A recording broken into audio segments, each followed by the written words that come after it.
चलो अब हम लोग आगे बढ़ जाते हैं। क्या बाबू, क्वेश्चन नंबर 31 के ऊपर क्या कर रहा है। इफ x बराबर 1 है, y बराबर 2 है, z बराबर 3 है, then find the value of 18xy minus 2yz minus xz minus x और z है यहाँ पर, माइनस xz है, प्लस 4x² y है, प्लस 4x² y, फिर plus 8x² y plus 6x² z है। ठीक है, और माइनस yz²। तो जहां जहां x है तहां तहां 1 पुट कर दो, जहां जहां y है वहां 2 है, जहां जहां z है वहां 3। तो 18xy, तो 18 x के वैल्यू 1 ना, y के वैल्यू 2 माइनस 2, y के वैल्यू 2 ना, z के वैल्यू 3 माइनस xz, x के वैल्यू 1 ना, z के value 3 plus 4x² y, x के वैल्यू 1 ना तो 1 के स्क्वायर, और y का वैल्यू 2 ना तो 2 प्लस 6x² z, x के वैल्यू 1 ना तो 1 के स्क्वायर, z का वैल्यू 3 गुना है कुछ नहीं तो माइनस yz, y का वैल्यू 2, z का वैल्यू 3 ना तो 3 के स्क्वायर निकाल। तो 18 दूना 36 ना, 3 दूनी 6 दूनी 12 ना, 1 गुना 3 माइनस 3, ये 4 हो गया। 1 का स्क्वायर 1 ही ना, तो 4 गुना 2 प्लस 6, 1 का स्क्वायर 1 ना गुना 3 और माइनस 2, 3 का स्क्वायर 9 कर लो। 36 minus 12 minus 3 minus 8 plus 18 minus 18। ठीक है, कट जा रहा है तो काट दो। अब एक साथ हम प्लस वाला को ऐड कर लो, तो 36 एक साथ हो गया, माइनस वाले के एक साथ, तो 12 3 15 8 23 ना, तो वैल्यू कितना आ गया 13। यही हमारा क्या आ गया आंसर। आगे बढ़ जाते हैं। क्या कर रहा है कि the sum of two number is 84।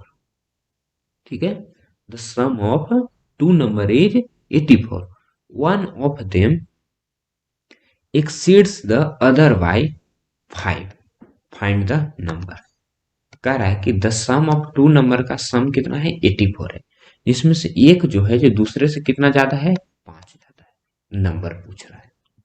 ठीक है, तो मान लेता है कि let where be one number is x, तो एक और नंबर क्या हो जाएगा, एक से 5 ज्यादा ना है तो x plus 5, other number is, दोनों का सम कितना है 84 है, तो x प्लस 5 ना इक्वल टू 84, x 2x ना तो 2x प्लस 4 बराबर 84, 2x बराबर क्या हो जाएगा 84 माइनस 5 ना, x बराबर क्या हो जाएगा 84 माइनस 5 बराबर 79 ना, x बराबर क्या हो जाएगा, x के साथ 2 क्या है मल्टीप्लाई में, तो उधर आकर के डिवाइड। आगे बढ़ना 33 तुमको क्या करा है कि द रेशियो ऑफ एक्सपेंडिचर मतलब खर्च करना होता है एंड सेविंग यानी बचाना of a family is, ratio में दे दिया है कि 17:8 है, तो find the saving if the expenditure is 51। ठीक है, तो मान लेते हैं कि रेशियो का मल्टीप्लाई क्या है 1 से, रेशियो मल्टीपल इज, अब इसे मानने से फायदा क्या होगा देख लो। क्या कर रहा है कि एक्सपेंडिचर और क्या कर रहा है सेविंग्स का ना, और सेविंग्स का रेशियो क्या है 17 है और ये 8 है, और एक्सपेंडिचर कितना है 5100 है, यानी 17 का वैल्यू कितना दे दिया है तुमको 5100 दे दिया है। ठीक है, तो हमने रेशियो मल्टीपल को क्या मान लिया है एक्स मान लिया है। ठीक है, तो यानी क्या हो जाएगा, यानी 17 एक्स बराबर क्या है 5100, रेशियो की जगह पर हमने क्या कर रहे हैं, मतलब कि रेशियो का जो मल्टीप्लाई है उसको हम एक्स मान लेते हैं। 17 है तो इसका मतलब क्या है 17 एक्स हो गए, 8 है तो इसका मतलब क्या है 8 एक्स है। ठीक है, यानी 17 किसके बराबर है 5100 के बराबर है। ठीक है, तो 17 एक्स बराबर 5100, तो एक्स बराबर क्या हो जाएगा 5100 बटा 17 ना, 17 तो 51 यानी 300, एक्स का वैल्यू 300 आ गया ना, ई कितना है 8 है ना, अने मतलब क्या है अब 8x ना है, क्योंकि रेशियो मल्टीप्लाई एक्स मान लिया है। 8x, यानी 8 × 300 ना, यानी क्या हो जाएगा 2400। तो सेविंग्स कितना आ गया 2400।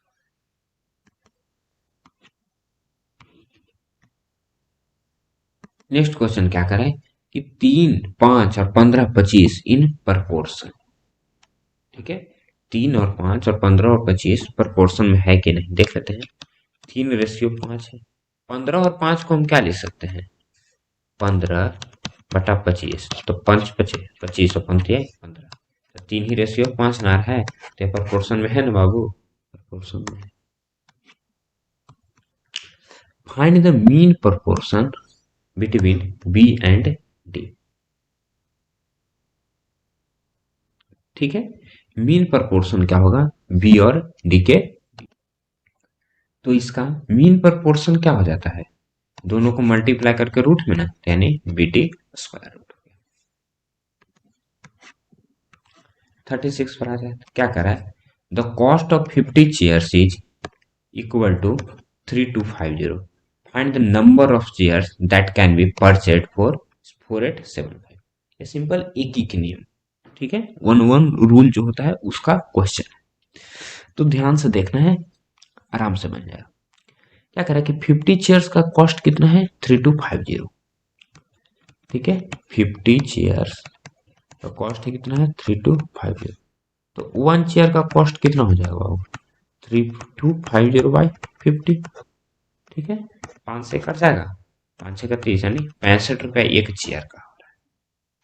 तो क्या कर रहा है, एक चेयर का कॉस्ट कितना है 65 रुपया ना, तो कह रहा है कि 4875 में कितना कुर्सी खरीदा जाएगा। ठीक है, तो एक चेयर का कीमत कितना है 65 रुपया ना, तो हमको पास कितना रुपया है 4875 ना, इसमें से हमको कितना कुर्सी खरीदना है, तो यहाँ से हम निकाल लेते हैं।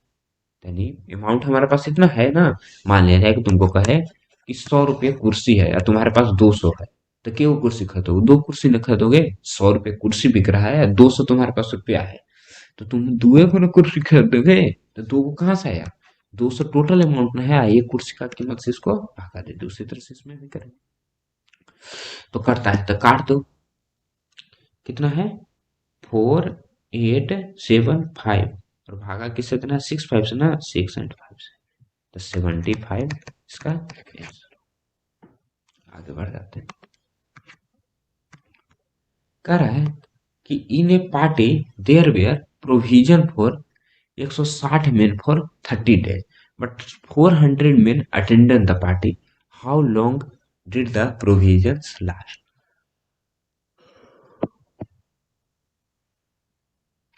सिंपल क्वेश्चन कर रहा है कि कोई पार्टी है, ठीक है, इसमें क्या है 160 मेन का प्रोविजन है, यानी खाने का सिंपल व्यवस्था है। ठीक है, कह रहा है कि 400 आदमी यदि आ जाएगा तो कितना दिन तक ये प्रोविजन जो है यानी खाना पाना जो है चलेगा। तो ध्यान से देखो, 160 मेन के लिए कितना दिन का खाना है 30 दिन का खाना है। एक आदमी के लिए कितना दिन का खाना हो जाएगा, ऑटोमेटिक है ज्यादा दिन के ना हो जाएगा, यानी मल्टीप्लाई करेंगे ज्यादा के लिए 160 गुने 30। अब कितना आदमी आ रहा है 400 में है, तो 160 गुने 30/400 में, 2 जीरो से 2 जीरो खत्म, 4×4 = 16 ना, यानी अब कितना दिन का खाना बचा है 12 दिन। ठीक है, तो कुछ नहीं, थोड़ा सा ध्यान लगाना है, कॉमन से। 160 आदमी का खाना है कितना दिन के लिए 30 दिन के लिए, तो एक आदमी का खाना क्या हो जाएगा, ऑटोमेटिक है ज्यादा दिन हुआ, यानी गुना कर देंगे। अब 400 आदमी का खाना है तो हम निकाल लेते हैं कितना दिन में खत्म हो जाएगा 12 दिन। 38 क्वेश्चन पर आ जाएगा, कह रहा है कि what is the charge to,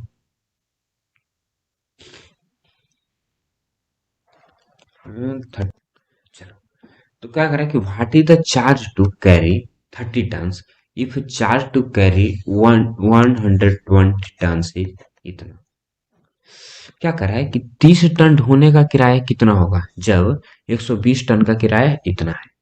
ठीक है, 120 टन का जो किराया कितना है 54,000 है, तो 1 टन का किराया कितना हो जाएगा, कम न हो जाएगा तो कम के लिए भागा दे देंगे। बस यहीं पर कॉमन सेंस लगाना है। यदि 120 टन का ढोने का किराया यदि इतना रुपया है तो 1 टन ढोने का किराया क्या होगा, कम लगेगा, तो कम में भागा दे देंगे। हमारे पास कितना टन ढोना,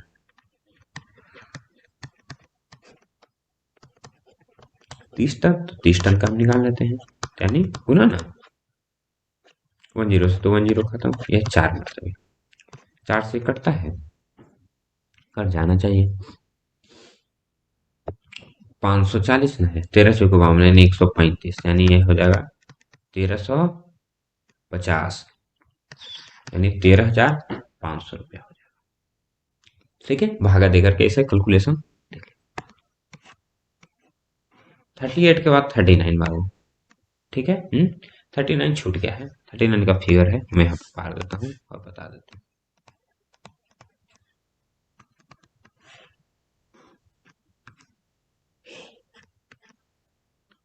ये क्या है, 3x डिग्री है, और ये क्या है, 7x डिग्री है।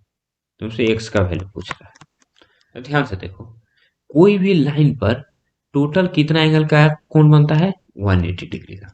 तो ये लाइन है बाबू, ये लाइन है, ठीक है। ये लाइन पर टोटल कोण कितना है, यही ना है, कोण बन रहा है पूरा, ठीक है। तो ये पूरा कोण कितना हो जाएगा, 180 डिग्री हो जाएगा, ठीक है। तो एक कोण में क्या है, ये है 3x ना, और एक है 7, तो यानी दोनों को हम जोड़ देंगे तो किसके बराबर हो जाएगा, यह 180 के बराबर हो जाएगा, यानी 10x बराबर 180 ना, तो x बराबर क्या हो जाएगा, 180/10 यानी 18। अब आ जाते हैं 40 नंबर क्वेश्चन पर। कह रहा है कि कंस्ट्रक्ट एक लाइन सेगमेंट बनाना है, ठीक है, यह कंस्ट्रक्शन है। तो कंस्ट्रक्शन जो है, जो सिंपली जो है, तुमको क्या करना पड़ेगा, स्क्वायर बॉक्स लेकर के बनाना पड़ेगा, ठीक है। तो ऐसे यदि तुमको बता दूं कैसे बनेगा तो थोड़ा सा ध्यान दे दो।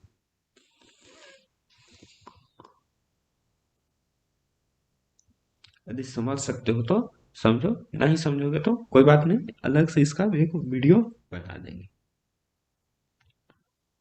बस, लाइन सेगमेंट यानी एक को लाइन है 4.5 सेंटीमीटर का, इसको क्या करना है, अच्छा, एक लाइन सेगमेंट बनाना है जिसका लेंथ जो है thrice the length of line segment, यानी 4.5 के क्या है, 3 गुना, मैंने थ्राइस है 3, इसको ये 3 भाग में।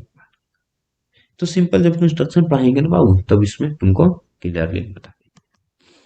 अभी आ जाओ next question, find the complement of 37 और फाइंड द सप्लीमेंट ऑफ। तो कॉम्प्लीमेंट का टोटल यदि तुमको जानते हुए तो ठीक है, नहीं जानते तो जानता, टोटल कॉम्प्लीमेंट एंगल जो है कितने के इक्वल होता है, 90 डिग्री के। तो जिसमें एक एंगल इसमें कितना दे दिया है, 37 है, दूसरा हम मान लेते हैं क्या है, x डिग्री, ठीक है।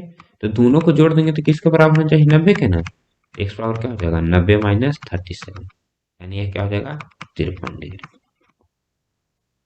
और टोटल सप्लीमेंट, टोटल जो है सप्लीमेंट एंगल जो है कितना होता है, 180 degree.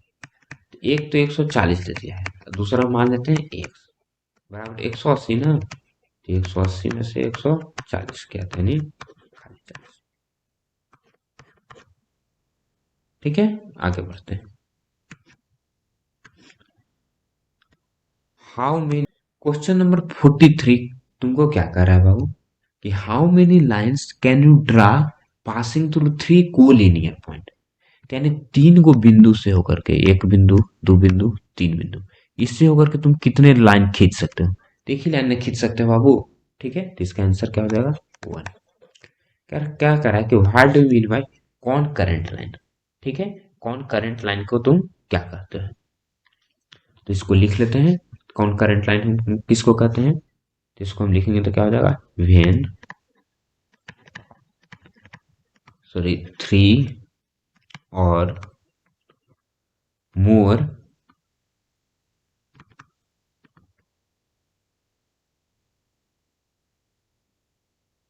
Lines pass through a same point in a plane, same point in a plane. क्या कर रहा है कि तीन या तीन से ज्यादा लाइन जो है same point in a plane में यदि पार करे उसको कॉन्करेंट लाइन कहते हैं। जैसे एक बिंदु, दो बिंदु, तीन बिंदु, चार बिंदु, इससे हम कोई होकर के यदि लाइन गुजारें जिसको हम कॉन्करेंट लाइन कहते हैं, तीन हो या तीन से ज्यादा। ठीक है, आगे बढ़ सकते हैं। क्या कर रहा है कि how many degree are there in two straight angles. ठीक है, दो जब स्ट्रेट एंगल रहेगा तो उन दोनों के बीच में कितना डिग्री का कोण बनेगा।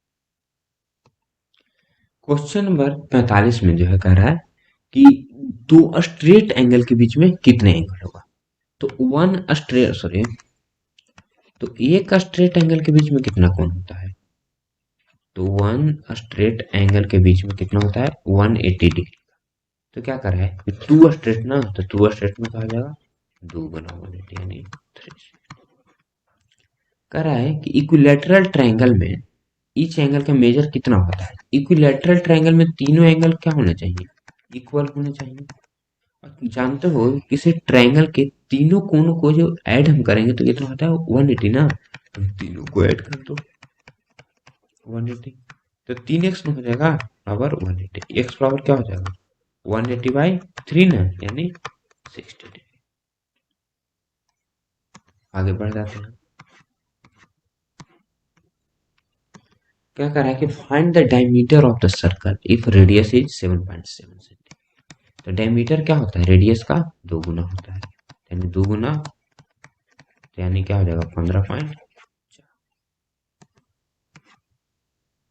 Define polygon, distinguish between open figure and close figure also.